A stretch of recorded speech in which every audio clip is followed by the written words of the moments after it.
Muy buenas amigos y amigas del Jacobino y bienvenidos a este nuevo editorial. Hacía tiempo que no nos veíamos en este formato, pero la terrible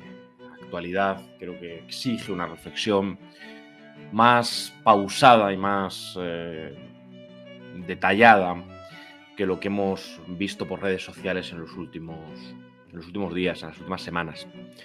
Valga una reflexión preliminar precisamente sobre los medios de comunicación en las redes sociales, ¿no?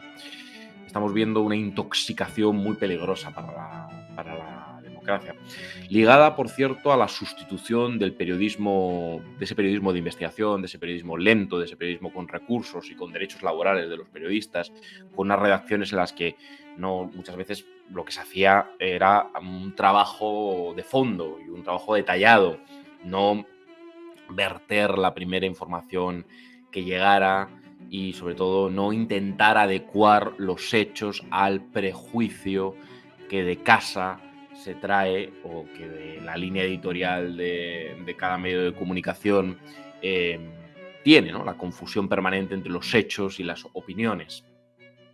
Y yo creo que las redes sociales exigen una reflexión más profunda, más allá del caso de Palestina y de Israel, sobre lo nocivo que están siendo para la deliberación, ¿no? Deliberación que se realiza, como bien sabemos, en foros controlados por multinacionales privadas que comercian, que utilizan nuestros datos a diestro y siniestro. Luego se habla muchas veces de derechos fundamentales de los consumidores, ya no de los ciudadanos, porque parece que nos hemos convertido en consumidores de noticias rápidas, plataformas privadas, multinacionales, redes de arbitraje privado y se socava por los cimientos más básicos del Estado de Derecho. Luego escuchamos muchas defensas de la democracia liberal y del Estado de Derecho muy incompatibles con este modelo de consumo rápido, de clic inmediato, de noticia falsa, de difamación, de infundio, de sectarismo atroz. Y esto es bastante letal para la salud democrática de cualquier lugar. Sirva esto como reflexión preliminar. Es cierto que el otro día hubo una polémica en redes sociales, ha habido varias, ¿no? En relación a diferentes posicionamientos, incluso lo que puso el Jacobino desde su cuenta.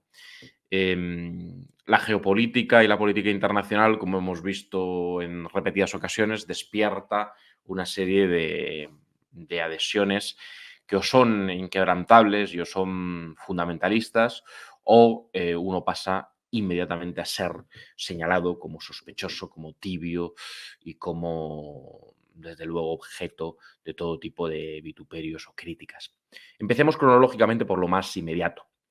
El bombardeo de la franja de Gaza sobre población civil es inaceptable.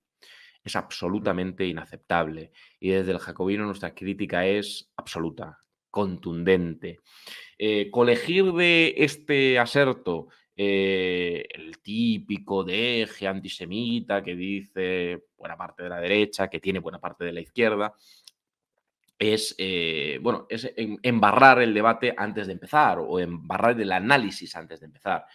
Es decir, cuando hablamos de derecho internacional, yo entiendo que esto le molesta mucho a los realistas políticos puros, a los que se mueven en el paradigma del realismo político. Es decir, quien tiene la fuerza se impone, esto es la dialéctica, la contraposición entre estados, de tal suerte que el derecho internacional sea una serie de reglas susceptibles de ser incumplidas porque realmente solo funcionan para algunos. Bueno, hay una gran parte de verdad en esto, indudablemente, como vemos en la política internacional, el derecho internacional se invoca, como hemos señalado muchas veces desde el propio Jacobino, guadiánicamente. Es decir, criticamos la invasión de Rusia a Ucrania como tiene que ser, pero no criticamos otras vulneraciones del derecho internacional como la que se pudo realizar en los Balcanes, con masacres étnicas cruzadas y con la aparición, pues, de estados fantasmas como el caso de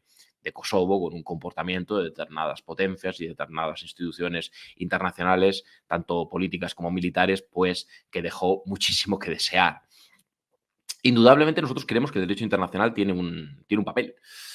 porque si no entramos en una espiral contradictoria y destructiva, es decir, se invoca el derecho internacional solo cuando nos interesa. Ahora bien, cuando se nos aplasta y el hegemón de turno o el actor político, geopolítico más poderoso exhibe su fuerza, pues decimos, oye, esto es una vulneración del derecho internacional. Pero si hemos previamente deslegitimado ese derecho internacional y hemos dicho que las instituciones, que las reglas, que las normas, precisamente para poner una contención a las potencias más arbitrarias, a sus comportamientos más arbitrarios, pues no importa, pues luego esa invocación pues pierde todo su sentido. Lo digo porque Israel, efectivamente, en el famoso legítimo derecho a la defensa, esta invocación de la proporcionalidad, Israel lleva mucho tiempo vulnerando el derecho internacional. Yo creo que esto no, aquí no hay que inferir ninguna animadversión, ninguna simpatía previa, ni ningún, es decir, esto es así. Yo recientemente leía el capítulo de nuestro compañero Martín Alonso Zarza y Francisco Javier Merino Pacheco, que escribieron a cuatro manos Alquimistas del Malestar, y un capítulo sobre los populismos de extrema derecha y los identitarismos de corte étnico y religioso estaba dedicado a Israel. Es decir, creo que analizar también las diferentes fuerzas políticas en Israel, la evolución política dentro del Estado de Israel. Pues normalmente se suele decir Israel respecto a sus vecinos es un Estado de derecho o es un Estado formalmente de derecho. Bien, hay que analizar también lo que ocurrió en Israel. Y lo que ocurrió en Israel es una decantación ultra, y esto no es una inferencia antisemita de ningún tipo. Es decir, el pasado, la historia sombría, sangrienta y lacerante para con los judíos no justifica pues que Israel se haya decantado hacia un estado en el que hoy gobiernan más bien los herederos de los asesinos o del asesino de Rabin y grupos ultras, partidos que son filofascistas, paradoja de la historia y paradoja del presente, y una coalición de extrema derecha. Habrá quien invoque que respecto al salvaje atentado terrorista de Hamas, y ahora voy con eso, está apareciendo la posibilidad de un gobierno de concentración, que no sé si se ha concretado, tras la desaparición o la dilución del laborismo en Israel y un debilitamiento muy importante de la izquierda que en la práctica ha quedado bastante arrinconada. Netanyahu es un personaje nefasto. Se suele decir, sí, efectivamente, es un personaje nefasto porque está agrediendo la independencia de poderes. Bueno, no solo es que esté agrediendo la independencia de poderes, es que en su política internacional, no solo nacional, por supuesto, la política nacional se camina hacia la construcción de una serie de criterios étnicos y criterios religiosos. Este etnonacionalismo que criticamos en muchas partes, lo tenemos que criticar también en Israel. Es que es bastante claro. En Israel hay una conjunción de un nacionalismo exacerbado, una búsqueda de un gran Israel que vulnera los acuerdos internacionales y que busca la ocupación de territorios, como estamos viendo tanto en Gaza como en Cisjordania, a través de una aparición de una serie de sujetos bastante ultramontanos, bastante reaccionarios, de colonos ultraortodoxos, que desde luego no tienen nada ni de democráticos, ni menos aún de laicos, y hay una conjunción casi simbiótica, perfecta, entre el etnonacionalismo más radical, más étnico, más excluyente, más racista en ese sentido, y la configuración de un gran Israel, de un Israel que trascienda y un Israel que sea étnico y religiosamente puro. Esto es una deriva importante que se refleja no solo en la política interna, sino también en la política exterior. En todo caso, el aserto clásico de que un homosexual, una mujer o un comunista en Tel Aviv no son fusilados, como pueden serlo en Teherán, esto es cierto, no pasa nada por reconocerlo, también cabe decirlo sin ningún tipo de problema, pero esto no justifica en política internacional cualquier cosa. Es decir, el bombardeo sobre una población civil hacinada en una cárcel a cielo abierto como es Gaza, con una densidad demográfica y poblacional tan vasta, tan terrible, pues es una salvajada que ya no solo es que vulnere el derecho internacional humanitario, sino que es especialmente agresiva y especialmente criminal para mucha gente inocente que tiene que sufrir pues, los avatares de la tiranía de los orígenes, ¿no? De haber nacido donde ha nacido y desde luego de estar marcada pues por este régimen de ocupación, de vulneración de derechos fundamentales y desde luego, por supuesto, de un gobierno, de una organización terrorista criminal como es Hamas. No entiendo muy bien los reparos terminológicos o las acusaciones de equidistancia cuando uno busca un análisis racional. Si nosotros criticamos el nacionalismo y el etnonacionalismo, el nacionalismo étnico, el nacionalismo identitario excluyente en un sitio o la vulneración de derecho internacional o de proporcionalidad en un sitio, ¿por qué no podemos hacerlo en todos? ¿No? Jamás es una organización terrorista, indudablemente. Se añade acto seguido de esta afirmación que a quién le ha interesado alimentar o engordar a Hamas. Jamás es una organización terrorista. Y el salvaje crimen, los salvajes crímenes al grito de Alá es grande son, desde luego, nauseabundos. Y son efectivamente graves, y son traspasar una línea roja, y son recordarnos a episodios escalofriantes y oscuros de la historia. Y eso no es una respuesta de defensa del pueblo palestino ocupado, maltratado, perseguido, hacinado y asesinado por las vulneraciones constantes de Israel, sino es un acto terrorista contra población civil inocente que es absolutamente repudiable y absolutamente inaceptable. Absolutamente repudiable y absolutamente inaceptable. Yo creo que las palabras huecas y la referencia a que el terrorismo es algo disputado, discutido, discutible y todas estas cuestiones, pues no se entienden bien.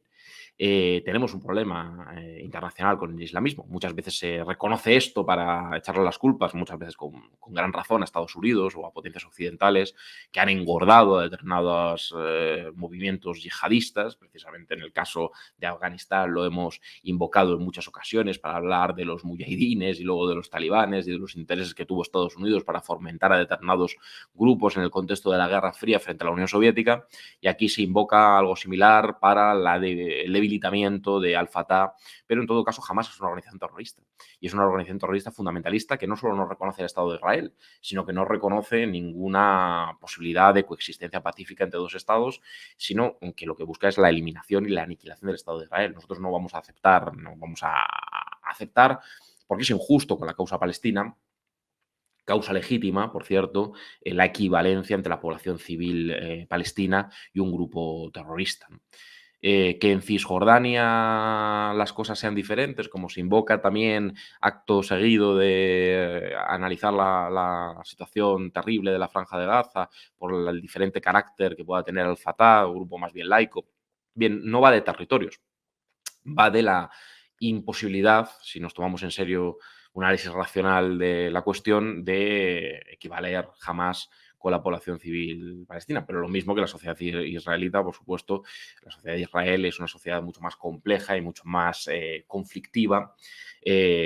internamente y mucho más plural y mucho más diversa que lo que puede decirse por aquellos que consideran que la versión ultraortodoxa, étnica y excluyente es la única manifestación posible, o que Netanyahu es la única manifestación posible. ¿No? No se trata de comparar estados de derecho con grupos terroristas, se trata de criticar salvajadas, crímenes contra población civil, en todo caso las haga quien las haga. Y esto no es una equidistancia de ningún tipo. Esto creo que es un prius democrático, ético, absolutamente indiscutible, que no debería molestar a nadie, excepto a quien considere que hay que someterse a un fundamentalismo. Creo que la conjunción entre religión, entre visiones étnicas y excluyentes de las sociedades políticas y nacionalismos expansivos es letal. Estamos viendo por Europa, por supuesto, un recrudecimiento de nuevo de crímenes islamistas y creo que tenemos un verdadero problema en eso y que tenemos que ser enormemente contundentes. ¿No? Ya he leído también en redes sociales algunas manifestaciones típicamente difuminadoras de la gravedad del terrorismo, diciendo que las religiones no matan. Bueno, las religiones y las guerras de religión y los crímenes en nombre de la religión, como en nombre de las ideologías y en nombre de las naciones y en nombre de las fronteras, son una constante en nuestra historia. Entonces, pongo en tela de juicio esto de que las religiones en sí mismas no pueden ser, bueno, las religiones son un conjunto de creencias que normalmente no tienen por qué ser criminales, pero que muchas veces están en el fundamento y en el sustrato de muchos crímenes lacerantes que a lo largo de la historia han sido. Con lo cual, creo que negar que tenemos un problema con el fundamentalismo religioso es un error y que hay un problema porque las religiones tienen todas en sí una vocación proselitista, no son reglas de conducta de un grupo cerrado, sino que tienen una vocación de desbordar esos grupos cerrados, esos grupos de fieles, y que desde luego hay religiones que están en un estadio de proselitismo absoluto, porque no han tenido ningún tipo de, que haya también conflicto dentro de las mismas y diferentes versiones y vertientes, pero tienen una vocación de determinación de las sociedades políticas de hoy. Y esa vocación de determinación de las sociedades políticas de hoy es incompatible con sociedades democráticas, con sociedades laicas, con sociedades donde se respeten los derechos de las mujeres, donde hay una igualdad radical entre hombres y mujeres, donde hay una radical igualdad entre homosexuales y heterosexuales, entre las diferentes orientaciones sexuales. Y esa es una realidad. Y ante eso no van a valer las tibiezas. Tampoco las reacciones identitarias, culturales, étnicas del otro lado, que busquen determinar las ciudadanías democráticas a través de visiones nacionalcatólicas o reaccionarias o premodernas. Creo que lo que hay que hacer aquí es volver a defender la fundamentación normativa de las sociedades democráticas con criterios de justicia, criterios de universalidad, criterios de laicismo, esto es fundamental absolutamente, porque si no estamos en la degradación, en la guetificación, y creo que la religión no tiene que suscitarnos un respeto secular, porque, sí, porque esto lo que ha hecho es más bien anteceder retrocesos de las sociedades democráticas en contra de la libertad de expresión, en contra de la libertad de opinión, en contra de la libertad de sátira, en contra de la libertad de blasfemia, en contra de la libertad de retar, y esa libertad crítica es inherente a las sociedades democráticas y creo que no deberíamos olvidarlo. Por tanto, y voy concluyendo, creo que hay que ser capaz al mismo tiempo de defender el derecho internacional, no solo cuando nos interesa a los medios de comunicación que marcan determinadas sendas o cuando interesa a la agenda política nacional e internacional de determinados hegemones, sino que hay que hacerlo en todo caso si queremos que el paradigma realista político no nos desborde y termine salpicándonos a los más débiles, como está ocurriendo, por ejemplo, en un exterminio, en una limpieza étnica, en un exterminio étnico que está aconteciendo hoy, está aconteciendo estos días. En el caso de Armenia, ante el silencio de determinadas instituciones internacionales, comunitarias, europeas, por ejemplo, porque ahí hay un trasfondo también de lo que es Azerbaiyán, de las relaciones de Turquía, en fin, de las relaciones que tiene también con el presunto mundo libre, que ahí vemos siempre que hay unas contradicciones importantes. Yo creo que a la Unión Europea hay que pedirle muchas cosas, ¿no? Hay que exigir ¿no? importantes reformas. Hablamos de reformas sociales, hablamos de reformas fiscales, pero hablamos de que las dobles varas de medir pues son muy negativas y por supuesto que la Unión Europea hay que ser contundente, precisamente habría que serlo para defender un modelo de organización social y política que tenga que ver con los derechos sociales, que tenga que ver con los derechos laborales, que tenga que ver con una Europa verdaderamente social, no con una Europa de la competencia, de la concurrencia, de la libre circulación de capitales, de la libre circulación de mercancías, de los tratados de corte neoliberal, sino una Europa verdaderamente ciudadana, verdaderamente social, verdaderamente en el que el centro de la misma estén los derechos laborales, el poner coto a los paraísos fiscales, el poner coto a la ilusión fiscal, a las políticas de ingeniería financiera, a la financiarización de la economía, a la descomposición de las economías del sur, a poner freno a las dos velocidades, y también tenemos que hacer una reflexión sobre qué queremos pintar en el mundo, ¿no? Y si queremos tener un papel de acólitos en política internacional de unos o de otros, o queremos tener una voz autónoma y definida, ¿no? No parece que las posiciones políticas de la Unión Europea, ¿no? tan cambiantes, tan zigzagueantes, tan contradictorias, tan débiles en el fondo, tan endebles, den ninguna confianza ni den ninguna credibilidad. Creo que se puede y se debe, y hay que ser contundente contra el terrorismo islamista, contra el terrorismo yihadista. Hay que ser capaces de diferenciar, por favor, y dejar de meter en un mismo saco infamemente a la población civil palestina que sufre la represión y la opresión no solo de la ocupación de Israel y de las vulneraciones salvajes de derechos fundamentales por parte de Israel, sino también del terrorismo de Hamas, de ese grupo fundamentalista, islamista, absolutamente salvaje, absolutamente criminal y absolutamente repudiable, que ha cometido pues, no solo atrocidades sobre su población civil, instrumentalizándola de forma criminal, sino un ataque sobre población civil israelí, sobre una serie de turistas y de gente que no había hecho absolutamente nada, recordándonos a tiempos pasados y cometiendo pues, un ataque puramente de matriz étnica, religiosa,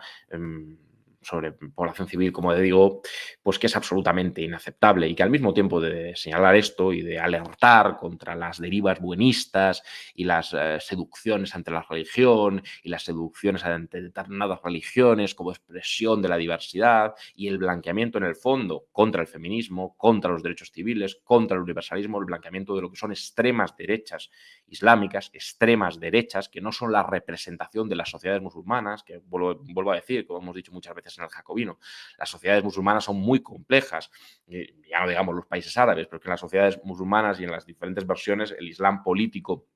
y el yihadismo y los grupos terroristas y las diferentes versiones que hay de fundamentalismo religioso teocrático no son la única manifestación. Es que ha habido manifestaciones laicas, recordemos en Egipto, en Irán, es que ha habido a lo largo del siglo XX ha habido experiencias laicas, el socialismo panarabista, por ejemplo, y ha habido experiencias que no han sido perfectas y que no hay que edulcorar ni que hay que proyectar ninguna geografía, pero que nos negamos, porque es verdaderamente racista, eso sí, significar que hay determinados países cuya esencia está captada por los más fundamentalistas del lugar. No hay una esencia nacional y una esencia cultural y desde luego los más fundamentalistas y los más terribles del lugar no representan a esos contextos políticos y desde luego a la sociedad palestina y a la población civil palestina no la tiene por qué representar jamás, aunque obviamente la desesperación humana lleva muchas veces a confiar en los más atroces canalizadores de esa desesperación, ¿no? Y al mismo tiempo que decimos todo eso hay que condenar sin ningún tipo de titubeo las barbaridades de un Estado que se está deslizando desde hace mucho tiempo ya por la pendiente de lo ultraortodoxo, de lo ultrarreaccionario, de lo fundamentalista, desde un punto de vista religioso, desde un punto de vista étnico, desde un punto de vista de la concepción de una sociedad desde un punto de vista de unas versiones colonas ultraortodoxas muy poco conciliables con ese espíritu democrático, con el Estado de Derecho, con una pluralidad y que tenemos que defender una coexistencia pacífica. Hemos hablado de los dos estados, hemos hablado de algo que hoy parece utópico, pero que desde luego no debería serlo, ¿no? Y que tiene que volver a ponerse encima de la mesa soluciones de coexistencia pacífica y desde luego de cese de los crímenes, de la masacre sobre población civil, porque es absolutamente inaceptable y porque es una senda y una espiral destructiva que nos lleva al precipicio, a donde llevamos caminando durante demasiado tiempo y ahora a paso acelerado.